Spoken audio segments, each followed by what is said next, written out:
This is why you need to keep your eye on NATO. The next wave of defense technology isn't just science fiction, it's real, and it's rolling out soon. Ready for a sneak peek? NATO isn't just about alliances, it's about innovation. In the next few years, you'll see artificial intelligence-powered drones that can swarm like flocks of birds, sharing information in real time to outsmart threats. Autonomous tanks and vehicles will soon hit the field, cutting human risk and reacting in milliseconds, faster than any soldier ever could. But it's not just hardware.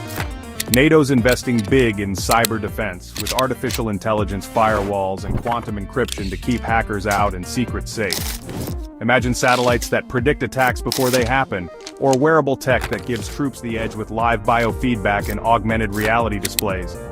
It's like having a command center right on your helmet. All this tech isn't just about more power, it's about smarter defense, faster response, and saving lives. NATO members are collaborating like never before, sharing breakthroughs and building a digital shield across Europe and beyond.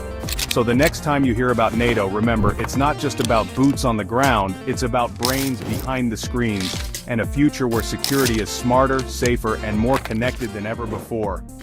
The future of defense, it's already in motion, and NATO is driving.